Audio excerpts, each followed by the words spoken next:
अनमोल तोहफा। अम्मा के जाने के बाद भाभी के बार बार कहने पर कि बेटियों को साल भर के भीतर ही पैर फेरने आना चाहिए, मैं मैके आ गई थी। घर में प्रवेश करते ही माँ की बहुत याद आ रही थी। वो ऊपर रहती थी और भाभी नीचे, इसलिए संकोच बस मैं नीचे ही बैठ गई। पर मन में अजीब सी बेचैनी हो रही थी।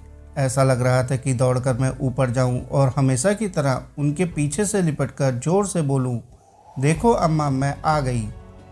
और फिर अचानक मुझे देखकर अम्मा पहले की तरह खुश होकर चूम लें। सोचते हुए कब ऊपर अम्मा के कमरे तक आ गई पता ही नहीं चला।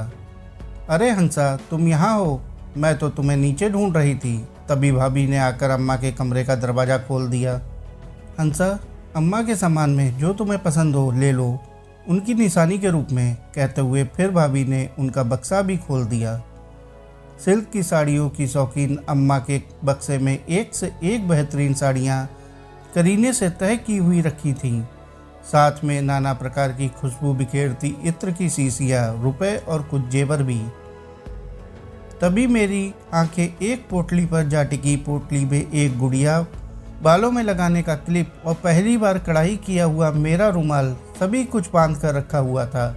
इसके साथ ही भैया की और मेरी आड़ी तिरछी रेखाओं से बनाई हुई ड्राइंग, पहली बार का खगा लिखे कुछ पन्ने भी बड़े करीने से रखे थे। एक एक चीज़ देखकर मेरे आंसू बह रहे थे। अम्मा ने कितने प्रेम से हम बच्चों का बचपन सजो कर रखा था, जिन्हें मैं भूल चुकी थी। फिर मेरी नज़र अम्मा की डायरी पर पड़ी। चीख उठी मैं, भाभी और कुछ नहीं, मुझे बस ये डायरी चाहिए, साथ में ये ड्राइंग के पन्ने और वो ये पोटली भी। सारा सामान लेकर भाभी से आते रहने का वादा कर मैं वापस अपने घर आ गई। क्या क्या दिया भाभी ने? अम्मा के जेवर में से तो कुछ मिला या उन्होंने तुम्हें यूं ही टरका दिया? आते ही पति ने व्यंग सा किया। मैं चुप रही।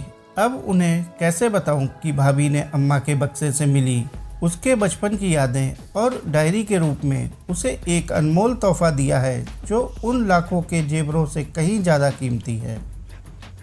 साथियों, कहानी को आखिर तक सुनने के लिए आपका बहुत बहुत शुक्रिया। कहानी अच्छी लगी हो तो कहानी को लाइक और चैनल को सब्सक्राइब कर लीजिए। धन्यवाद।